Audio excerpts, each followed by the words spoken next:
Paz de Cristo a todos. Agradecemos a Dios por poder estar reunidos en esta reunión para poder adorar juntos a nuestro Señor y Salvador Jesucristo. Quisiera compartir con ustedes la palabra del Señor en el libro de Job, capítulo 14, verso 14, y dice así en el nombre de Jesús: Si el hombre muriere, volverá a vivir todos los días de mi vida, o todos los días de mi edad, esperaré hasta que venga mi liberación. Quisiera también leerlo en la Nueva Traducción Viviente. Dice: ¿pueden los muertos volver a vivir? De ser así, esto me daría esperanza durante todos mis años de lucha y con anhelo esperaría la liberación de mi muerte. La muerte es uno de los mayores problemas que el hombre ha tenido que enfrentar a lo largo de la historia. ¿Qué sucede con las personas cuando mueren? ¿Todo termina allí? ¿Hay vida después de la muerte? Cada cultura ha intentado dar respuesta y a través de sus valores o sus creencias han intentado de explicar, o vuelvo a reiterar, dar respuesta a este gran problema. Es un problema que han enfrentado el hombre o la humanidad a lo largo de la historia. Los griegos intentaron de darle respuesta y tenían una creencia de un dios llamado Hades, el cual era el dios de los muertos, el cual gobernaba en el mundo o en el inframundo de los muertos. Los romanos a ese dios de la muerte le llamó Plutón, también para hablar del dios que gobernaba el mundo de los muertos. Los vikingos tenían un dios llamado Odín, que también administraba o estaba sobre el Valhalla, que era el lugar de los muertos. Los celtas tenían como dios de los muertos a Samaín, el hinduismo a Yama, y hoy en nuestra cultura occidental, más recientemente, eh, celebran o festejan la víspera o noche de los muertos, el 31 de octubre, como la fiesta conocida de Halloween, el 1 y 2 de noviembre, con una fiesta o con dos fechas importantes, que son el Día de los Santos Difuntos y el Día de los Fieles Difuntos, que tienen que ver con aquellos que han pasado del purgatorio a la eternidad, según la creencia, y por otro lado, aquellos que todavía no han salido de ese estado del purgatorio y necesitan la intercesión o la ayuda para poder pasar a la eternidad. Uno de los exponentes más notorios en este último tiempo acerca de esta realidad de la muerte es la cultura mexicana, que celebra y festeja en una forma muy sobredimensionada la muerte. Ellos creen que los difuntos pueden volver y que interactúan con los vivos al punto de que levantan altares en cada hogar a difuntos muertos o a difuntos, y allí les ofrecen comida y creen que estos seres que han partido deben ser recordados, deben ser venerados, se deben hacer oraciones para que su memoria siga viva. Ante esta situación y esta realidad tan fuerte que la humanidad tiene que enfrentar, que es la muerte, ha intentado dar distintas respuestas, y vuelvo a reiterar, desde las distintas culturas, con sus sistemas de valores o sistemas de creencia, han intentado dar una respuesta, porque el ser humano, al encontrarse con esta realidad que termina o acorta muchos de sus proyectos y su vida, necesita encontrar respuesta. Pero como este es un tema tan importante, creo que nadie mejor para respondernos que el mismo Dios que nos formó. Él es el que puede darnos respuesta acerca de esta realidad, de esto tan duro que el ser humano tiene que enfrentar. Y no solamente que Él puede darnos respuestas, sino que las respuestas se encuentran en su palabra. La palabra de Dios tiene la respuesta a esta situación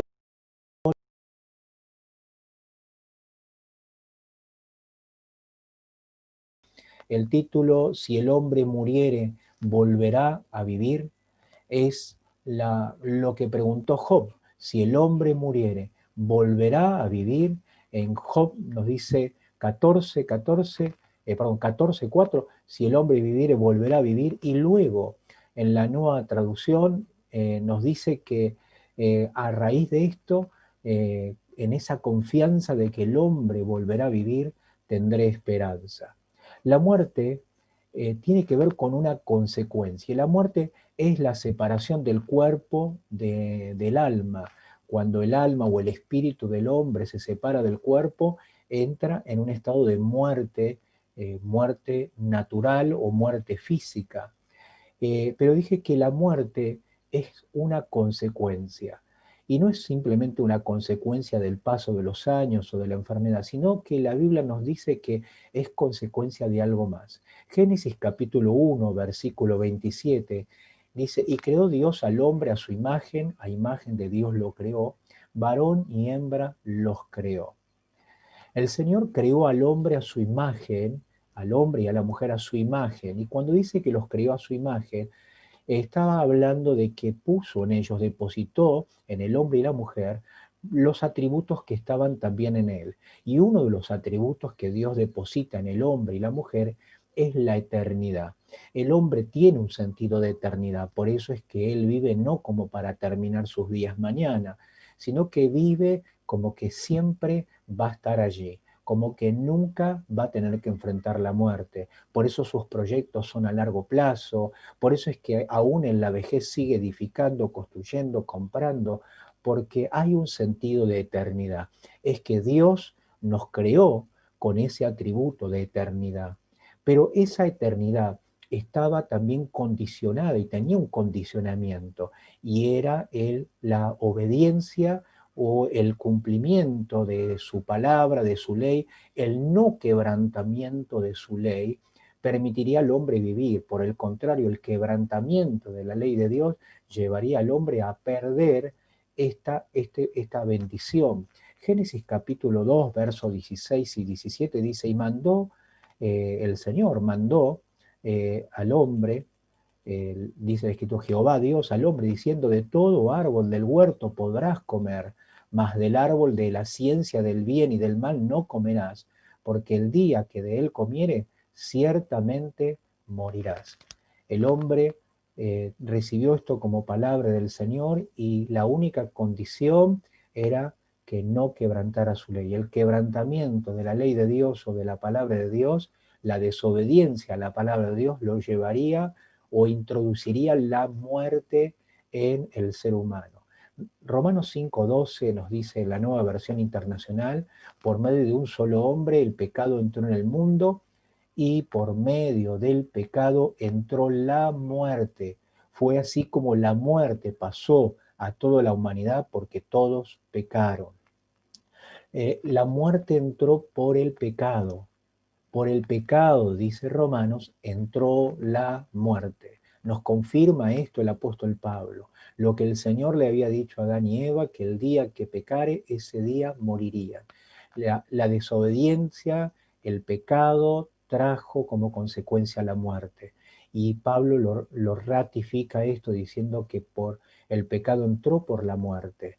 En Romanos 3:23 dice, por cuanto todos pecaron, y están destituidos de la gloria de Dios, están separados de Dios, y la separación implica muerte.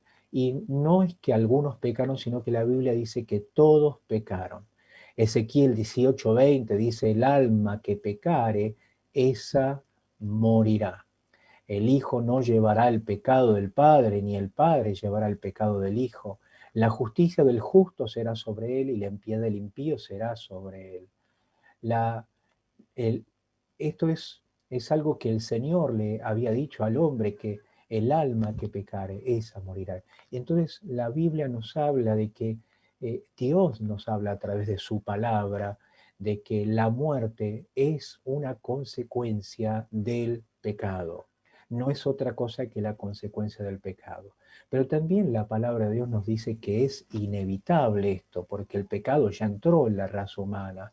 Hebreos 9:27 dice, de la manera que está establecido para los hombres que mueran una sola vez y después el juicio. Eclesiastés capítulo 8, verso 8, en la Nueva Traducción Viviente dice: nadie puede retener su espíritu y evitar que se marche. Nadie tiene el poder de impedir el día de su muerte. No hay forma de escapar de esa cita obligatoria. La palabra del Señor nos muestra de que es inevitable la muerte. Entró por el pecado. El pecado dice que todos pecaron, todos están destituidos de la gloria de Dios. Por lo tanto, es inevitable que toda la raza humana esté afectado por este mal. Y esto ha afectado a todos y es inevitable. Por eso la Escritura nos hace aquí hincapié, volviendo a reiterar el mismo pasaje que leímos recién. Dice: nadie puede retener su espíritu y evitar que se marche. Nadie tiene el poder de impedir el día de su muerte. Nadie puede impedirlo. Nadie puede retener. No hay forma de escapar de esa cita, dice. Ahora, todo termina allí, todo termina con la muerte, todo finaliza. Hay algunos que piensan que la muerte tiene que ver con un aniquilamiento de la persona, con la inexistencia, y no es así. El hecho de que una persona muera o que deje de existir sobre esta tierra o deje de existir en una vida natural no significa de que hay un aniquilamiento o inexistencia. La Escritura nos dice en Mateo 10, 28: no teman a los que quieran matarles el cuerpo, no pueden tocar el alma. Teman solo a Dios, quien puede destruir tanto el alma como el cuerpo en el infierno. No termina todo en la muerte, no termina todo allí.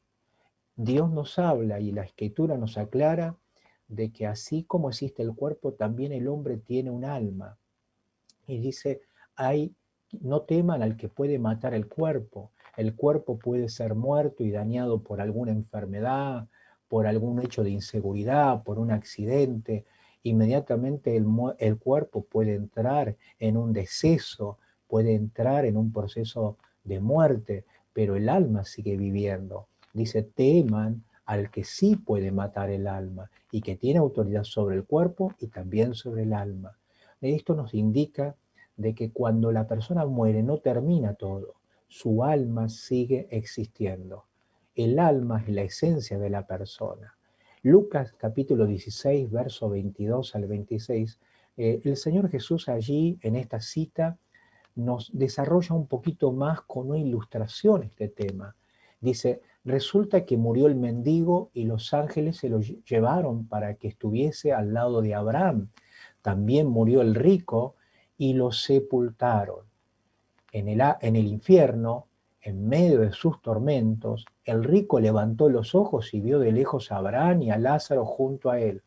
Así que alzó la voz y lo llamó: Padre Abraham, ten misericordia de mí y manda a Lázaro que moje la punta del dedo en agua y me refresque la lengua, porque estoy sufriendo mucho en este fuego.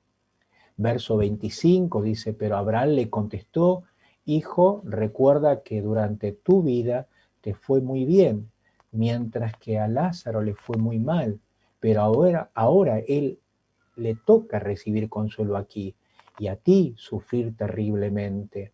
Además de eso, hay un gran abismo entre nosotros y ustedes, de modo que los que quieran o quieren pasar de aquí para allá no pueden, ni tampoco pueden los que de allá para acá.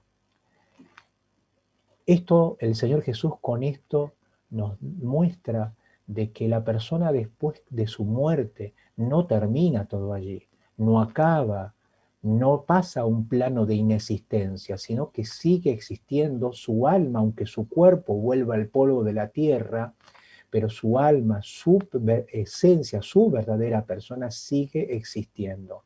Y después de la muerte hay dos destinos, no hay un destino alternativo.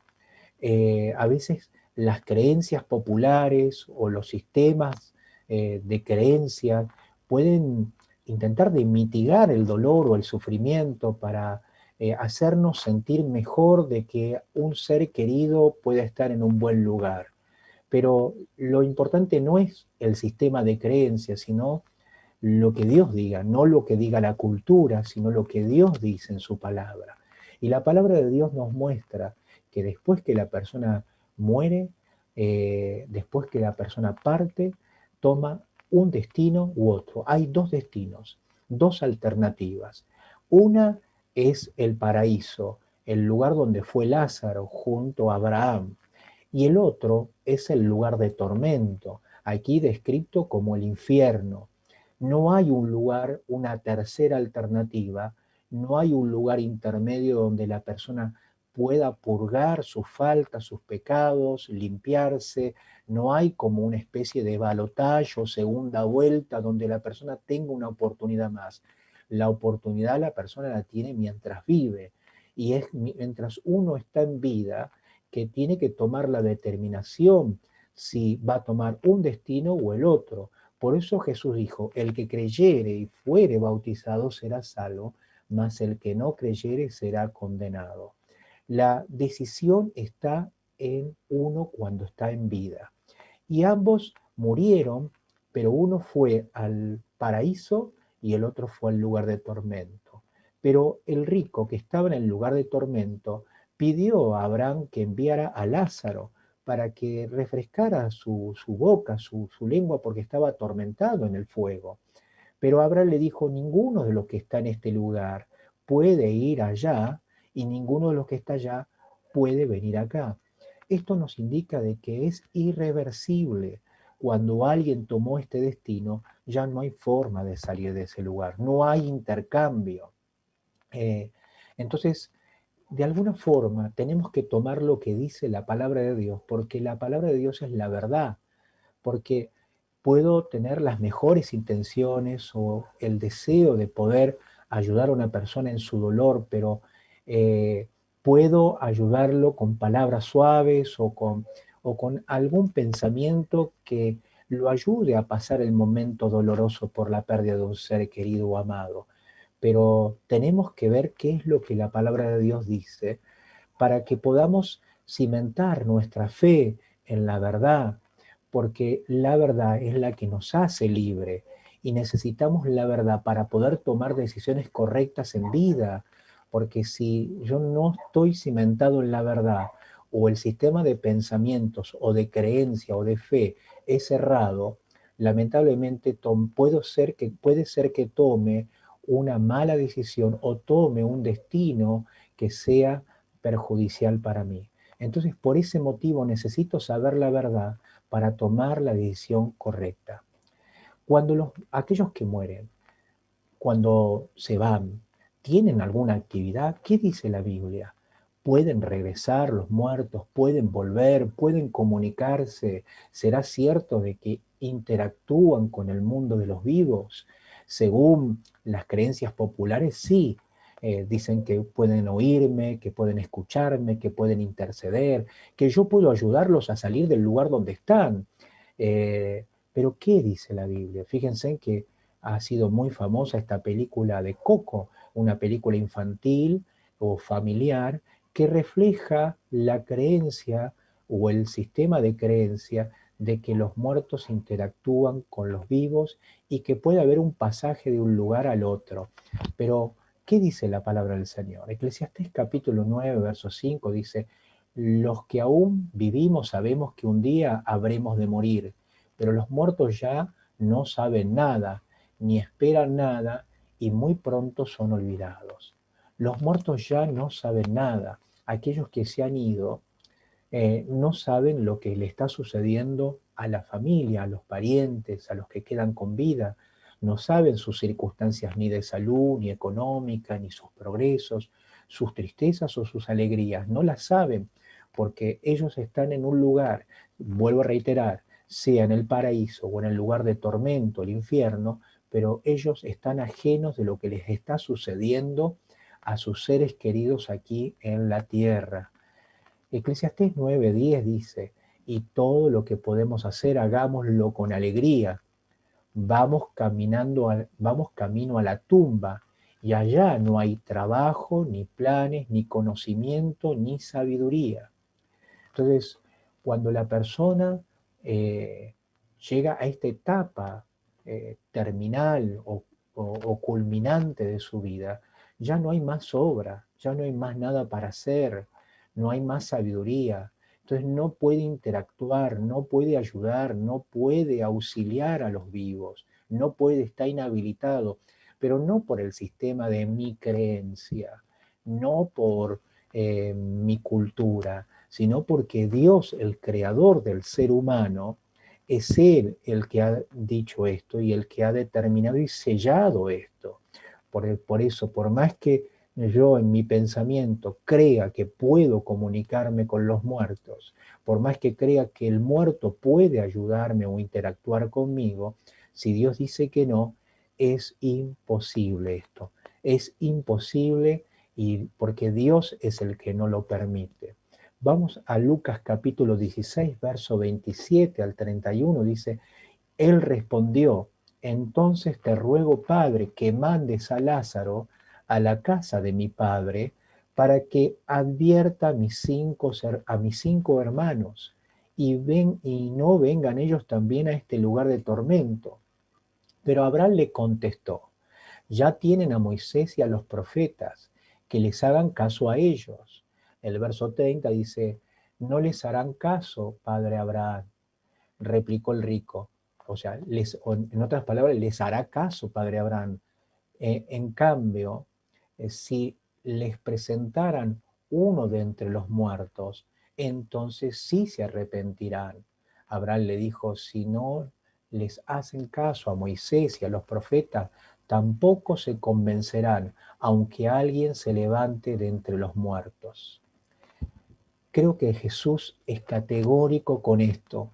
Jesús cierra todo asunto de pensamientos que pueda haber de error. No es posible.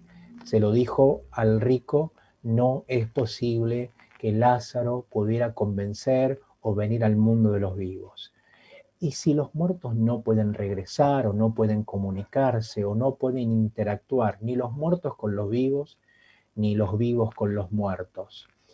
¿Quién es entonces muchas veces a quien las personas dicen tener contacto, vínculos o sentir? Porque muchas veces las personas dicen, yo siento la presencia, siento que me guía, siento que me acompaña. Otros dicen, él me ayudó o ella me ayudó desde el más allá. Pero si Dios dice que no es posible, si Dios dice que no saben nada, que no pueden ayudarnos, que no pueden regresar, entonces, ¿quién puede ser o qué es lo que realmente se personifica como el ser querido muerto? Segunda de Corintios capítulo 11, verso 14 dice, y no es de extrañar, ya que Satanás mismo se disfraza como ángel de luz. Satanás mismo se disfraza como ángel de luz. Él es el que se disfraza como algo bueno. Es que es una forma sutil del enemigo de introducirse o tener acceso a la persona utilizando la sensibilidad y el sentimiento hacia el ser querido que partió. Entonces se personifica como el ser querido para ser aceptado, pero cuando la persona acepta, no está aceptando al ser querido o al ser amado, sino que está aceptando un espíritu malo, porque el enemigo de nuestras almas, Satanás, se disfraza como algo bueno, se disfraza como ángel de luz. Entonces, viendo esto de que no hay actividad y ya los que se han ido están esperando, porque están esperando, tanto unos como otros están esperando, uno en el paraíso y otros en el infierno.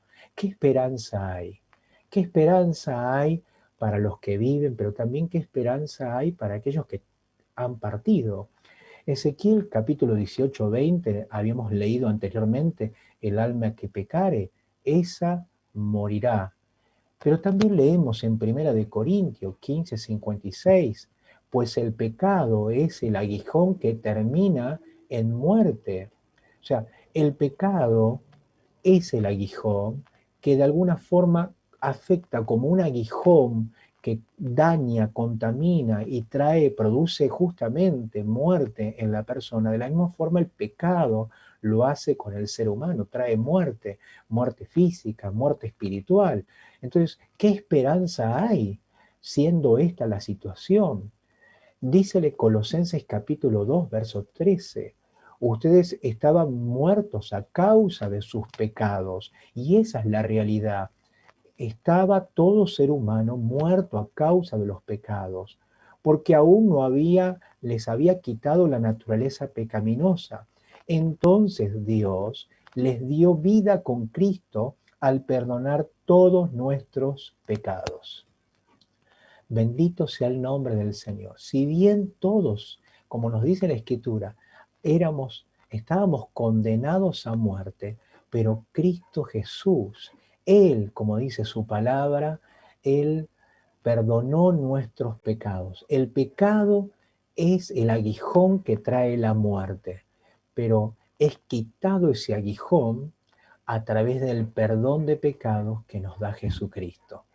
En Hebreos capítulo 2, verso 14 y verso 15, lo dice de una forma mucho más ilustrativa, más clarificador, y dice, nosotros somos seres de carne y hueso.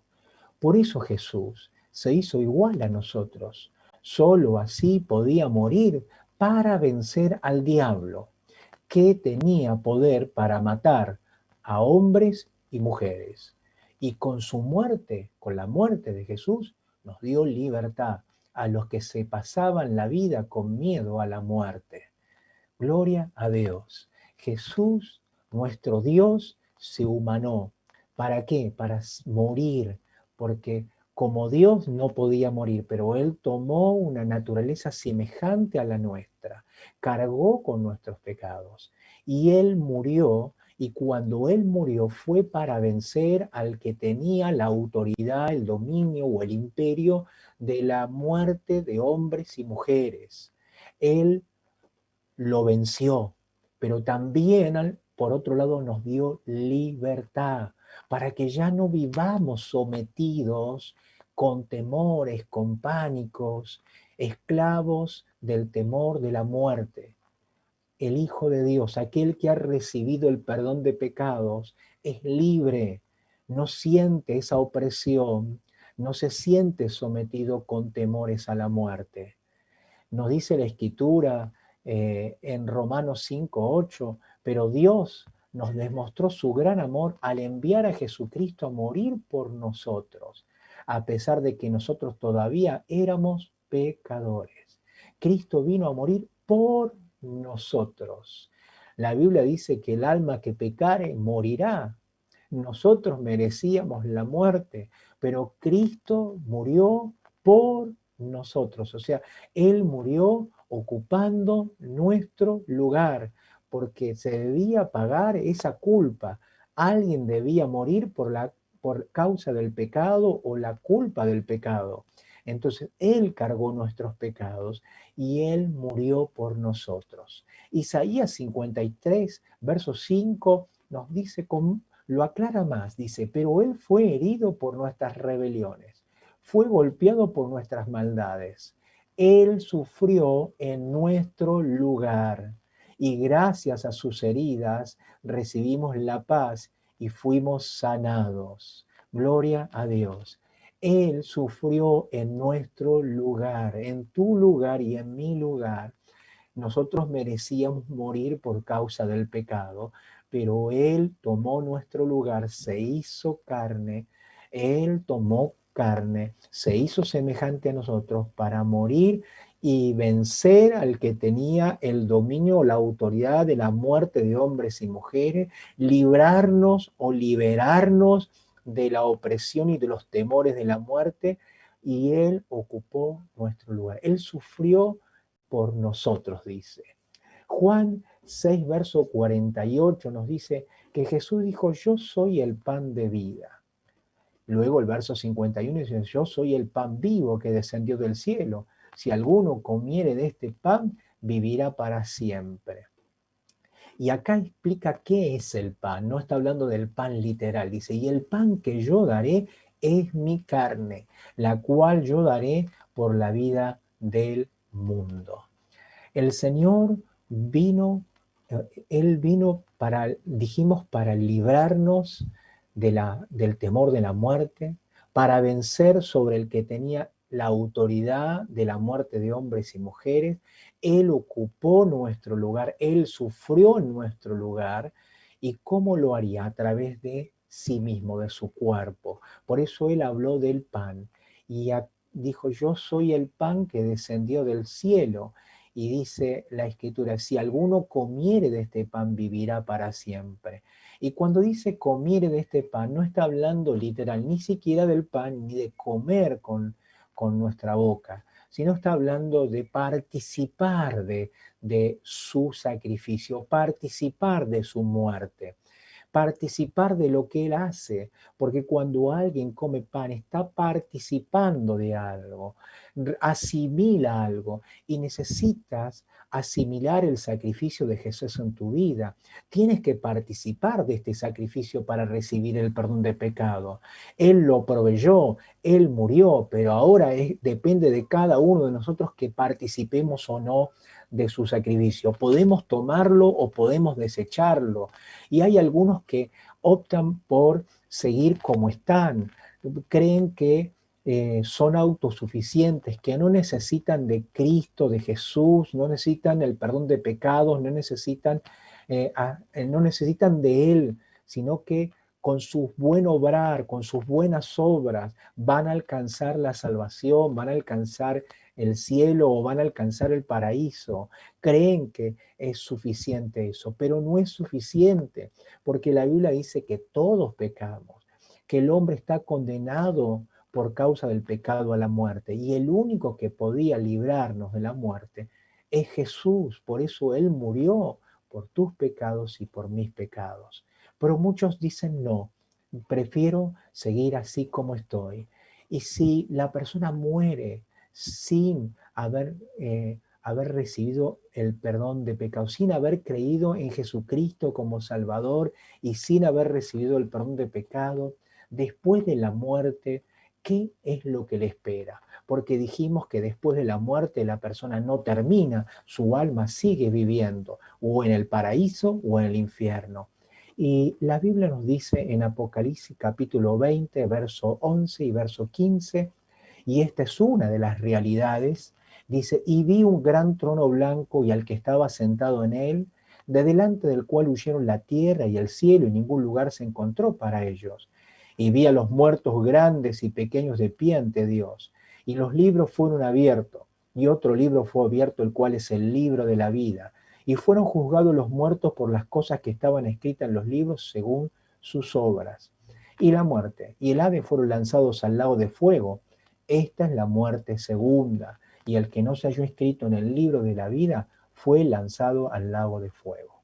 Mi querido amigo, la Escritura nos dice que después de la muerte hay una segunda muerte, y que esa segunda muerte consta, o más que consta, es el juicio del gran trono blanco, donde las personas que no estén inscritas en ese libro o en los registros de salvación, aquellos que no hayan recibido la salvación o el perdón de pecados, serán arrojados al lago de fuego ardiente. Y a la Biblia le llama a esto la muerte segunda. Hay una muerte natural, que es la muerte primera, y hay una muerte segunda, que es la muerte eterna, que es la separación eterna de Dios, pero es el lugar donde van a habitar las almas o las personas por la eternidad, y es el lago de fuego ardiente. La Biblia dice que el humo de su tormento sube por los siglos de los siglos. Dijimos al principio que Dios había formado, Dios cuando formó al hombre y la mujer, les dio o les comunicó atributos de eternidad. El ser humano tiene un sentido de eternidad, pero cuando la Biblia habla de muerte, está hablando de separación, separación, y cuando habla de muerte eterna, es que el alma del hombre, el ser humano, seguirá viviendo, pero seguirá viviendo en el cielo con Dios o seguirá viviendo en el lugar de tormento, en el lago de fuego ardiente. Por eso es que algunos deciden este camino y deciden esta alternativa, pero muchos otros han decidido escuchar la palabra de Dios, han decidido escuchar y creer en Dios, creerle a Jesucristo.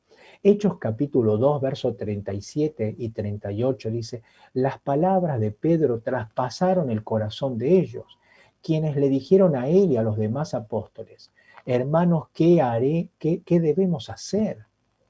Pedro contestó, cada uno de ustedes debe arrepentirse de sus pecados y volver a Dios y ser bautizados en el nombre de Jesucristo para el perdón de sus pecados. Entonces recibirán el regalo del Espíritu Santo. El Señor les dice, cuando les habla el Señor a la multitud, ellos preguntan qué debemos hacer.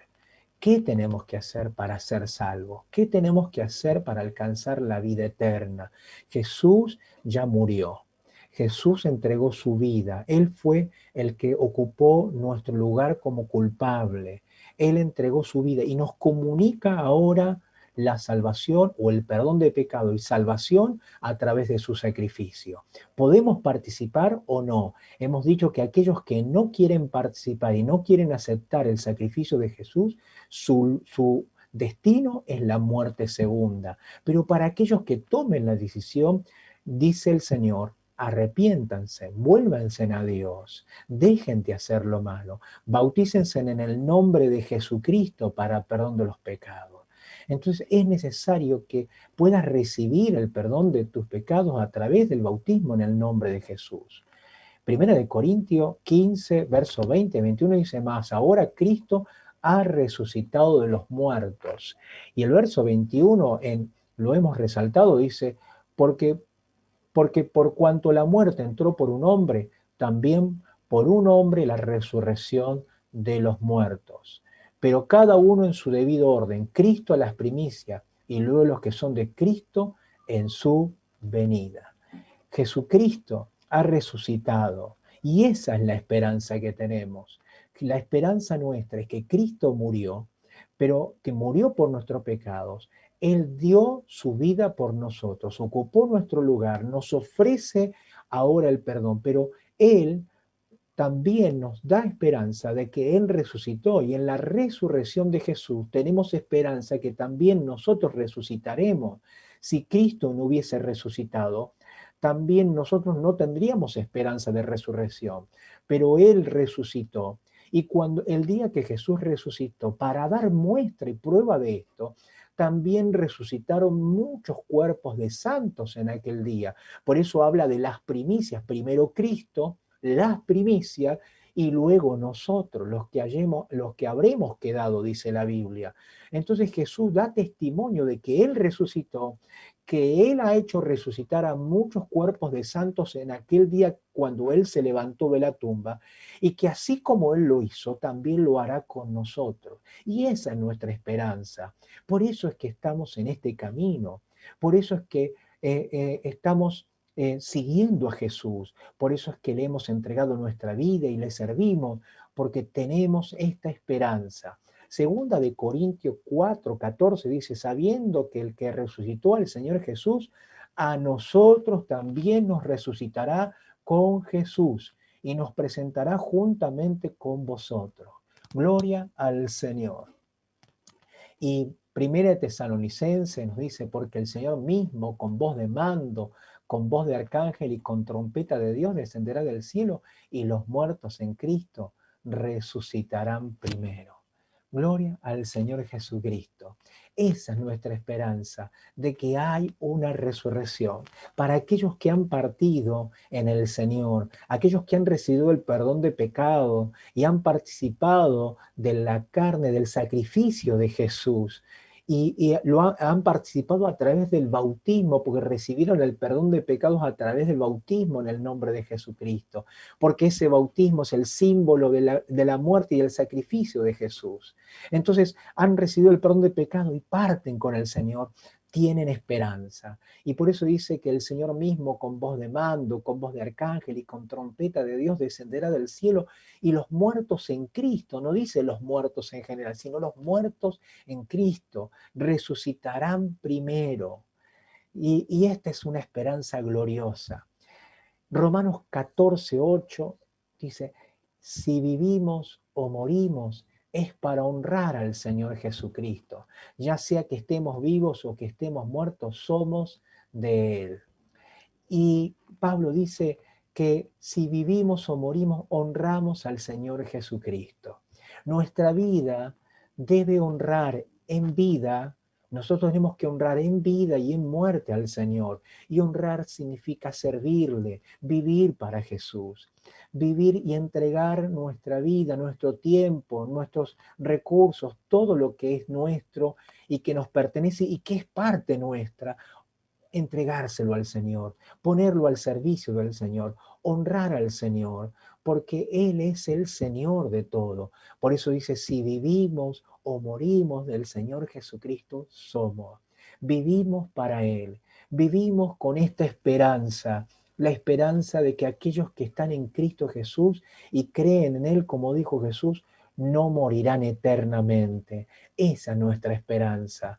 Y quisiera terminar con un versículo bíblico en Romanos 8, versos 38 y 39, dice, por lo cual estoy seguro de que ni la muerte, ni la vida, ni ángeles, ni principados, ni potestades, ni lo presente, ni lo porvenir, ni lo alto, ni lo profundo, ni ninguna otra cosa creada nos podrá separar del amor de Dios que es en Cristo Jesús, Señor nuestro.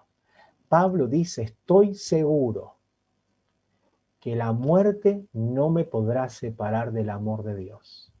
El pecado separó al hombre de Dios. Pero Pablo dice, ahora estoy seguro.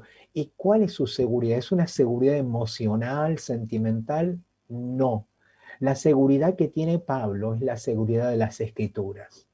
Por eso, a lo largo de la historia, los seres humanos, conforme han ido cambiando en su sistema de valores o de creencias, han intentado darle respuesta a esta realidad de la muerte. Y cuando digo que han cambiado, porque también esos conceptos o ideas o creencias han ido cambiando. Pero Dios y su palabra no cambia.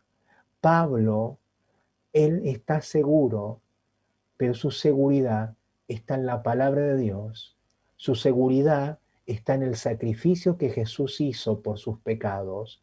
Su seguridad está en que Jesús resucitó y que también lo hará resucitar a él.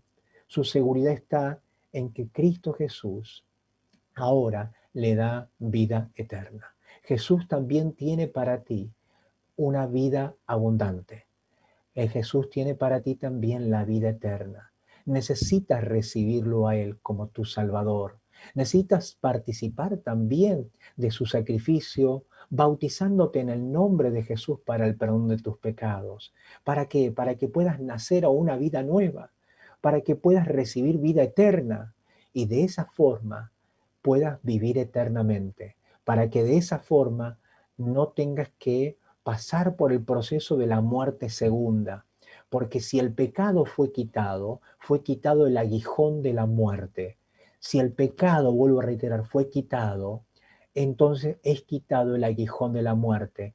La muerte ya no tiene autoridad y no tiene potestad. Este cuerpo físico tiene que volver, perdón, o este cuerpo, no es, el cuerpo es físico, pero este cuerpo tiene que volver al polvo de la tierra. Pero el alma vivirá eternamente en la presencia de Dios y junto a Él. Quisiera orar contigo. Si me permites, vamos a orar y vamos a pedirle al Señor de que Él pueda conducirte y guiarte a tomar la decisión correcta, a tomar la decisión de recibir a Jesucristo, de recibir el perdón de tus pecados y poder bautizarte en su nombre para que puedas estar preparado para la eternidad con Jesús. Y no tomar la decisión de autosuficiencia o de autojustificación y por ello te pierdas o sufras la condenación eterna. Y si te has bautizado y ya has recibido a Jesucristo como Salvador, vive de tal manera que tu vida honre a Jesús con todo lo que eres y todo lo que haces, que cada instante de tu vida sea estar dispuesto a servir a Jesús y vivir para Él. Señor Jesucristo, gracias por tu palabra. Ella es fiel y es verdadera. Y tu palabra, Señor, es verdad. Tu palabra, Señor, emerge en un mundo o en una sociedad donde hay distintos pensamientos, distintas creencias. Señor, en medio de la oscuridad, tu palabra nos alumbra como una antorcha o como una gran luz que nos permite ver con claridad. Señor, gracias. Gracias por permitirme ver esto, la realidad de la muerte. Que la muerte, Señor, es consecuencia del pecado. Gracias por permitirme ver, Señor, de que el pecado fue lo que trajo a todo ser humano a la muerte, pero que también tú has provisto, Señor, has provisto salvación, has provisto perdón. Yo quisiera recibir el perdón de mis pecados. Yo quiero ser salvo. Yo quiero, Señor, que mi alma viva eternamente en tu presencia. No quiero perderme. No quiero, Señor, estar lejos tuyo, ni tampoco quiero ser condenado eternamente en el fuego ardiente. Quiero que mi vida pueda vivir eternamente junto a ti. Yo quiero, Señor, recibir el perdón.